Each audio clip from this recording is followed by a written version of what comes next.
이 대언 관계 1. 말의 중요성. 인생에 있어서 가장 중요한 것이 말입니다. 우리는 말로서 의사를 표시하고 말로서 사람에게 감동을 주고 혹은 절망도 주고 혹은 흥분도 시킵니다. 이 말이 얼마나 중요한 역할을 하는가를 알아야 합니다. 그 사람의 실천을 대신 전가할 수 있는 것이 말입니다. 믿음이라는 뜻을 지닌 신자를 보면 재미있습니다. 사람 인변의 말씀언입니다. 우리가 말을 하더라도 거기에는 반드시 동기가 있고 목적이 있는 것입니다. 또 말하는 상대가 있어야 되는 것입니다. 이 사랑이 담긴 말.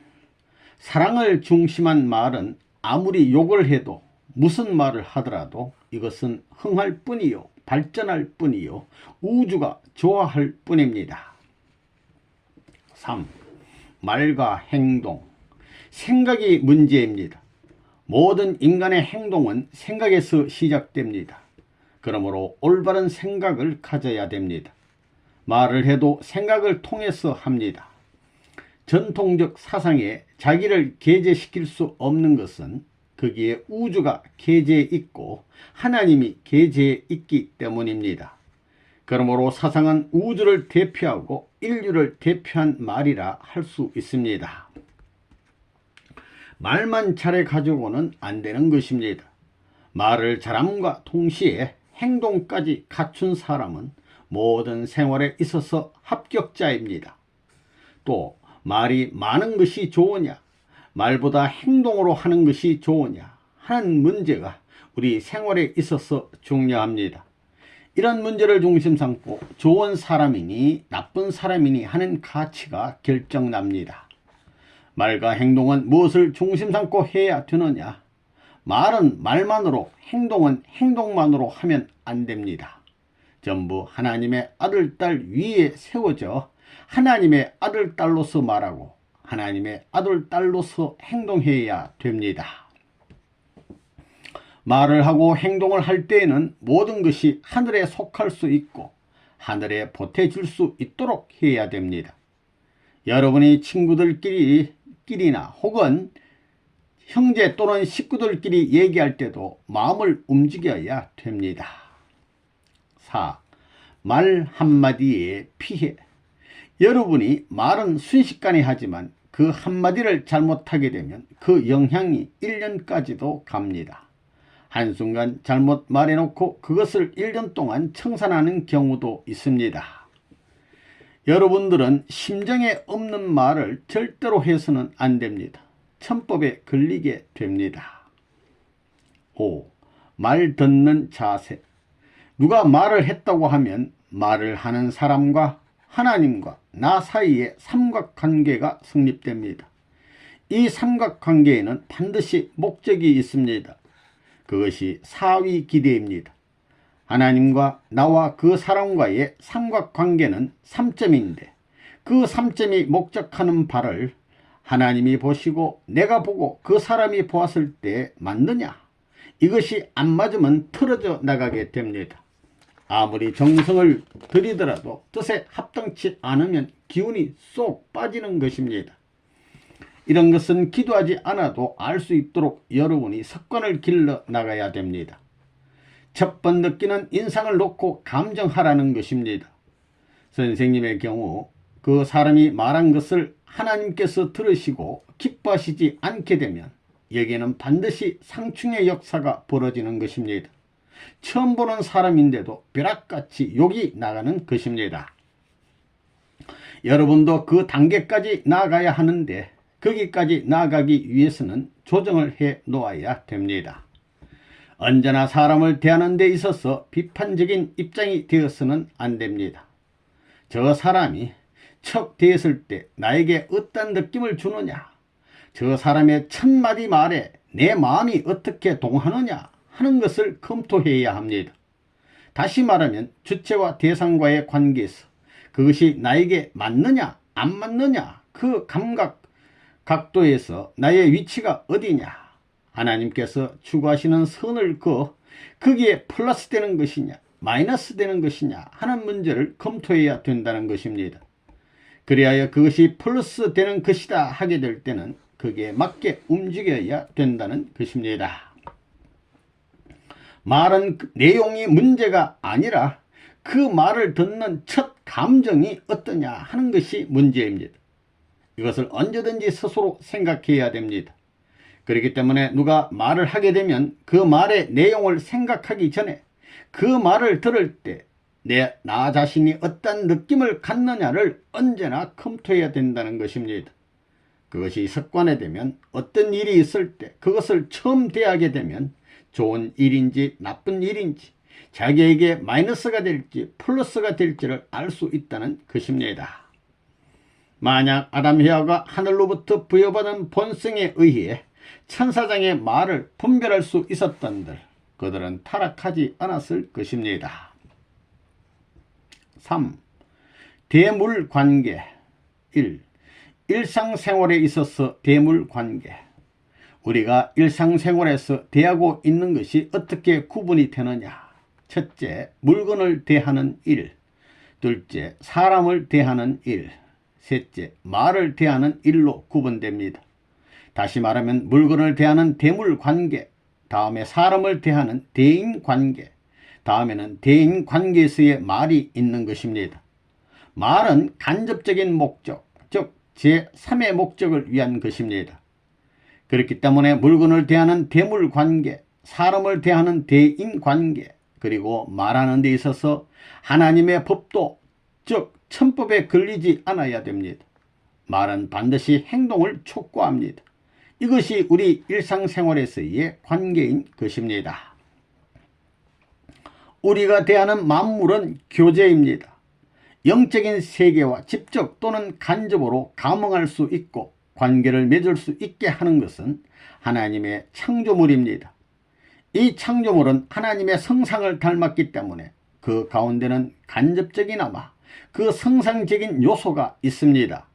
또 그 가운데에는 선의 요소도 있으며 내적인 성품이 있기 때문에 그 성품을 따라 생활을 넓혀 나가는 사람이 있다면 그 사람은 어떤 일에도 지장을 주지 않고 마이너스가 되지 않을 것입니다. 이 물건의 참 주인. 만물도 나는 아무개의 물건이었는데 그 집의 제1조상은 나를 이렇게 사랑했고 제2조상은 거기에 플러스해가지고 나를 더욱 사랑했고 제3조상은 거기에 더 플러스해가지고 나를 사랑했다라고 말할 수 있기를 바라는 겁니다. 참 주인이 되려면 만물을 하나님 대신 관리해주고 사랑해 주어야 합니다. 자기뿐만 아니라 자기 후손에게도 만물을 자기보다 더 사랑하면서 관리할 수 있도록 교육을 하고 가야 됩니다. 그런 사람이 참 주인입니다. 내가 가치 있는 존재이기 때문에 내가 갖고 있는 물건은 나의 대상적 가치를 지니게 됩니다. 이것이 창조 원칙입니다. 주체 앞에 대상이 나타났을 때 주체와 대상은 서로 주고받으면서 하나 되는 것입니다. 그렇게 되면 대상도 주체와 동등 가치를 부여받는 것입니다. 이것이 원리입니다. 그렇기 때문에 자기에게 소속되어 있는 물건을 소홀히 하는 사람은 오래가지 못합니다. 자기에게 속한 물건을 사랑해야 됩니다. 종이 한 장으로부터 살림살이 일체를 자기에게 속한 것은 다 귀중하게 여겨야 합니다. 절약해야 하는 것은 말할 필요도 없습니다. 아무리 작은 물건이라 하더라도 그걸 내가 집어들게 되면 그것은 나의 대상적 가치를 지니기 때문에 귀한 것이 됩니다. 그렇기 때문에 유명한 사람이 사용했던 물건은 그 나라의 귀한 골동품이 되는 것입니다. 그것이 아무리 누더기 같더라도 그 나라의 보물, 보화로 남는다는 것입니다. 그 물건이 그 나라 전체를 대신하는 가치를 지녔기 때문에 전 국민이 그 물건을 귀히 여기고 전 국민의 정신적인 지주로 삼는 것입니다. 그런 것들이 합해져서 세계가 이루어진 것입니다. 참된 주인은 하나님이기 때문에 인간은 그 대역자로서 참된 만물, 참된 물질의 주인이 되어야 하는 것입니다. 3. 대물 관계의 기본 자세. 물질을 타락한 나로서 대하는 것이 아니라 하나님이 주체가 되어 대했다는 입장을 어떻게 세우느냐. 대인관계에 있어서도 나 혼자만 대하는 것이 아니라 어떻게 하나님과 함께 대하느냐. 또 말을 하더라도 나 혼자 말을 하는 것이 아니라 어떻게 하나님의 말을 하느냐. 이것이 문제입니다. 말은 말만으로 끝나는 것이 아니라 반드시 행동을 동반해야 합니다. 이것이 우리 생활꾼에서 관계되는 내용입니다. 우리는 물건을 대하면서 생활을 하게 되고 사람을 대하면서 인륜관계가 발생합니다. 그리고 말과 더불어 행동 문제가 벌어지는 것입니다. 이것이 우리가 생활권 내에서 관계 맺고 있는 여건인 것입니다. 그렇기 때문에 물건을 대하는 데 있어서 원칙적인 법도에 어긋나지 말라. 사람을 대하는 데 있어서도 법도에 어긋나지 말라 하고 행하는 데 있어서도 법도에 어긋나지 말라고 하는 것입니다. 물론 사람을 중심 삼고 대물 관계가 성립되지만 이러한 입장에서 관계를 맺고 있습니다. 신앙자로서 물건을 대할 때 어떻게 대해야 되느냐. 어디까지나 공적으로 대해야 합니다. 아무리 미미한 물건이라 하더라도 거기에 하나님이 계좌에 있다고 생각하면 그 가치를 천만의 비중으로 올릴 수 있는 것입니다. 내가 사랑하는 물건 가운데 하나님이 관계되어 있다고 할 때 물건의 가치는 무한한 비중을 갖게 된다는 것입니다. 그러한 마음으로 물건을 대하게 되면 그 물건이 참 반갑습니다. 자기 혼자 바라보던 것보다도 더 입체적인 가치를 느끼게 됩니다.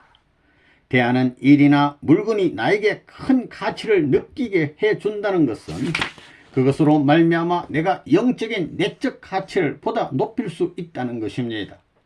그런 것을 느끼게 되면 일을 하고 나서도 감사할 수 있는 것입니다.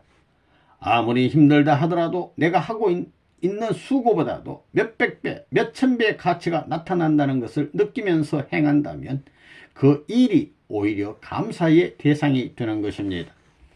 그렇기 때문에 물건을 대할 때 아무 생각 없이 대해서는 안 됩니다. 저 물건은 나에게 플러스 아니면 마이너스를 가져온다고 생각해야 합니다. 나에게 있어서 복이 되든가 아니면 화가 되든가 한다는 것입니다. 그러므로 현재 열의 자리에서 내가 저 물건을 대하면 11의 가치가 되느냐 9의 가치가 되느냐, 즉 마이너스를 가져오느냐 플러스를 가져오느냐는 것을 생각하고 여기에서 마이너스 되는 자리를 피하고 플러스 될 수 있는 입장을 어떻게 세울 것인가를 생각하면서 노력해야 합니다. 그런 생활을 하면 무슨 일을 대하든 벌써 마음이 안다는 것입니다. 어떤 일이나 물건을 대하게 될 때 그것이 나에게 플러스가 될지 마이너스가 될지 대번에 알 수 있다는 것입니다.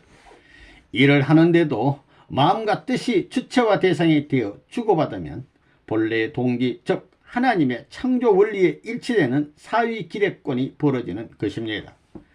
그 물건이 주체와 대상의 목적에 부합되면 거기에서 하나님의 창조 목적이 이루어진 것이기 때문에 그것은 하나님의 대상으로서 선의 결과입니다. 그러한 선의 결과가 내 주위에 많이 있으면 있을수록 재창조의 과정에 있는 나의 자리가 점점 넓어지는 것이요 높아지는 것입니다. 그런 생활을 하면 어떤 물건을 대해도 벌써 그 물건에서 나에게 파장이 옵니다. 원만한 마음으로 사심을 떠나서 공명할 수 있는 엄차와 같은 마음으로 그 물건을 심각하게 대하게 되면 그것이 좋다든가 나쁘다든가 하는 감정이 우러납니다. 그것이 나에게 플러스가 되느냐 아니면 마이너스가 되느냐를 언제나 타진해야 됩니다. 파장이 오지 않을 때에는 사심을 떠난 공적인 입장에서 마음의 안테나를 세우고 일이면 일, 물건이면 물건을 척 대했을 때 이것은 틀림없이 플러스 된다는 느낌이 들 때 그 일을 해보라는 것입니다. 일을 하더라도 무의미한 자리에서 하는 것이 아니라 하나님이 창조하는 것과 마찬가지의 마음으로 진실된 입장에서 해보라는 것입니다. 보면 좋고 나쁜 결과가 반드시 나타납니다.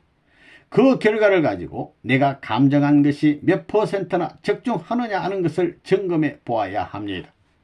벌써 된다고 느꼈던 첫 감정이 몇 퍼센트나 적중하느냐 하는 것을 언제나 주시해야 합니다. 그러한 생활 태도를 점점 습관화시키면 10가지 일 가운데서 5가지, 6가지 이렇게 점점 그 적중도가 높아지게 됩니다. 이걸 키워나가야 된다는 것입니다. 반면에 좋지 않다 하는 것을 했는데 좋지 않은 결과가 나왔다 하게 될 때는 그것은 뜻이 같이 하지 않기 때문입니다. 이와 같이 우리 주위의 모든 사물을 무의미하게 대하지 말고 반드시 원리 원칙을 중심 삼고 대해야 합니다. 제율적인 감정을 어떻게 개발하느냐 하는 문제가 지극히 중요합니다. 직장 생활에서도 그렇습니다. 회사의 물건은 공적인 물건인데도 불구하고 그 회사의 일원으로서 소홀하게 대한다면 그 사람은 회사의 마이너스가 되는 사람입니다.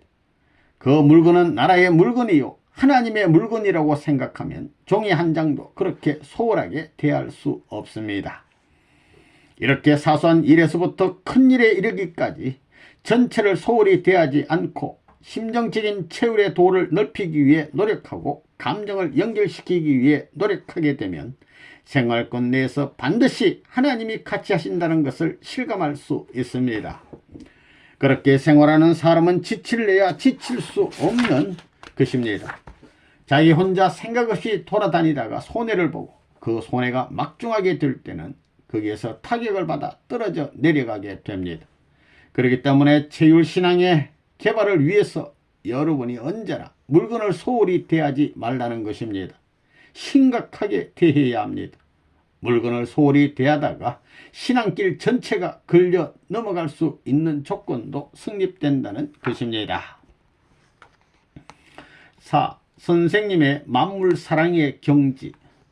미국에 와서 보니까 너무 물질이 풍부하기 때문에 물질을 사랑하는 마음들이 없다는 것을 느꼈습니다. 그것이 하나님의 사랑을 받을 수 있는 대상물이라는 것을 생각하면서 대할 줄 알아야 됩니다. 물질은 참부모의 사랑을 받을 수 있는 참다운 자녀의 사랑을 받을 수 있는 대상물입니다. 예를 들어 여러분이 타고 다니는 차는 여러분의 옷과 마찬가지로 여러분의 몸과 하나 된 물건입니다. 뉴욕 같은 데 나가보면 기분 나쁜 것이 차를 청소하고 타고 다니는 사람이 많지 않은 것입니다. 전부 쭈그러진 걸 그냥 몰고 다닙니다. 그거 안 됩니다. 여자들은 아침에 화장을 하면서 남자들은 면도를 하면서 자기를 가꾸고 체경을 보고 이래가지고 싹 빼고 나서서 차를 타는데 차도 그렇게 만들어 타야 합니다. 차도 그 기준만큼 만들어주고 타야 된다는 것입니다. 앞으로 우리 통일교의 사람들은 차를 타고 가다가 부딪혀 차가 쭈그러지면 그것을 붙들고 울 수 있는 마음을 가져야 합니다. 그렇게 사랑해야 됩니다. 그와 같이 차를 사랑하지 못하고 물건을 사랑하지 못하니까 이혼도 잘하는 것입니다. 아들, 딸도 사랑하지 않고 이혼도 잘하고 그것이 다 직결된다는 것입니다.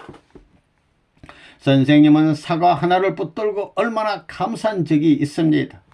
공산권의 감옥에 있을 때의 일입니다. 5월 1일과 정월 초하루 1년에 2번 과일을 줍니다. 사과 1개를 배급해 주는데 자기가 좋은 것을 고르는 게 아니라 순서대로 나누어 줍니다. 나눠줄 때는 벌레가 먹었든 어떻든 그저 주는 대로 받아야 됩니다. 그 사과를 받으면 보통 사람들은 받자마자 와작와작 1분도 못 돼서 다 먹어버립니다.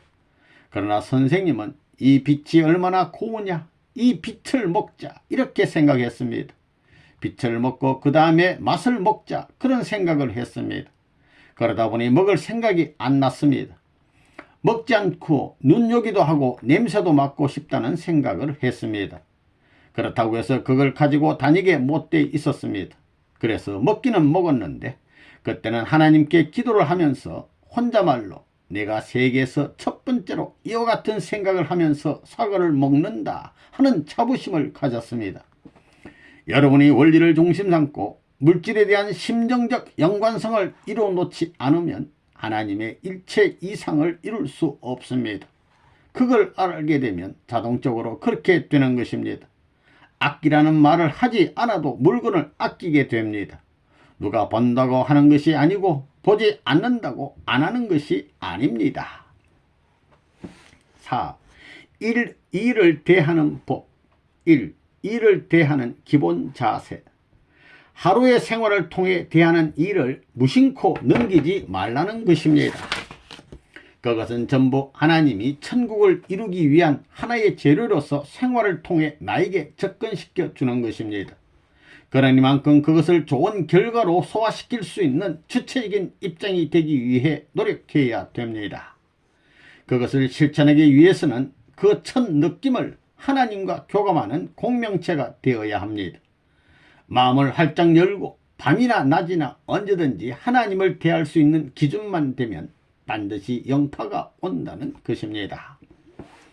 일을 할 때도 마음과 몸이 중심과 일체를 이루지 못하면 그것은 악입니다. 하나님을 중심으로 마음과 몸이 하나 되어 목적을 달성하는 것이 사위기대입니다. 일도 마찬가지입니다. 사위기대가 목적입니다. 하나님을 중심으로 내 마음과 몸이 하나 되어 그 일과 일체되지 않으면 사위기대 목적이 이루어지지 않기 때문에 그 일은 아무 소용이 없습니다.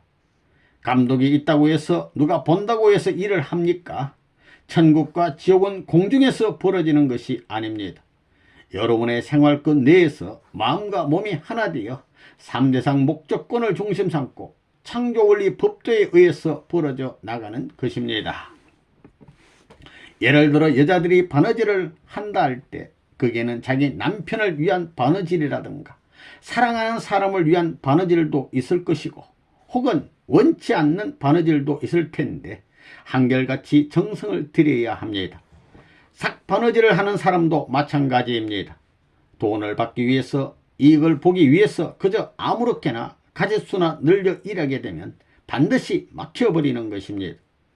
그 일도 내일과 같이 나의 사랑하는 사람의 옷과 같이 정성스러운 마음으로 하게 되면 그 옷을 입는 사람은 그것이 선한 물건이라는 사실을 알게 됩니다.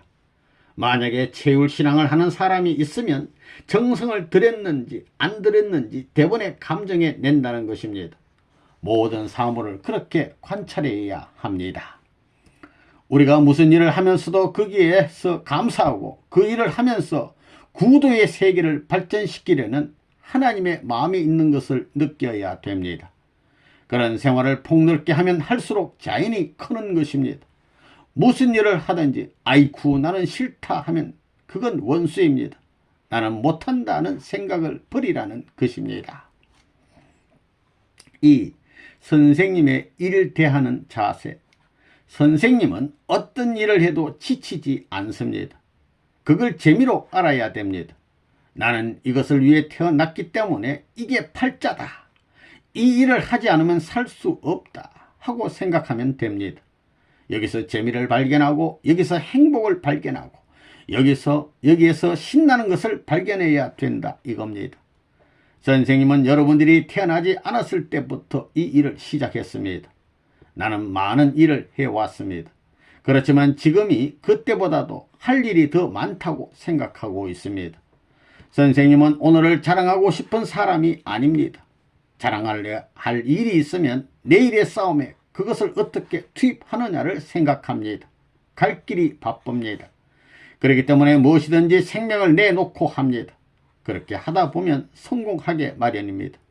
하다 보면 원치 않아도 성공하게 되는 것입니다. 하나님이 사랑하는 사람은 저 녀석은 언제 죽을지 모르니까 빨리 성공시켜 줘야겠다고 동정하십니다. 만일 그걸 못해 주었는데 죽어 영계 오게 되면 하나님이 미안해 하실 게 아닙니까? 부모가 그렇습니다. 사랑하는 자식이 원하는 것, 필요로 하는 것을 다 못해주면 한이 되요. 마찬가지입니다. 하나님은 아버지이시고 나는 아들이니 마찬가지입니다. 하면 안 될 것인데도 생명을 내놓고 한다면 그 부모가 있는 힘을 다해 도와주고 싶지 않겠습니까? 마찬가지입니다. 부모가 자식보다 먼저 가서 그 일을 해주게 되어 있습니다. 자기를 위해서 그러면 안 되지만 부모를 위해서 하기 때문에 부모가 밤잠을 못 자고 그걸 해주게 돼 있습니다. 부모를 위한다는 그 조건이 있기 때문입니다. 부모는 사랑에 약한 것입니다. 부모는 자식 앞에선 강할 수 없다는 걸 알아야 됩니다. 선생님은 무엇을 하기 시작했다 하면 밥 먹는 것도 잊어버리고 자는 것도 잊어버리고 거기에 취하고 맙니다.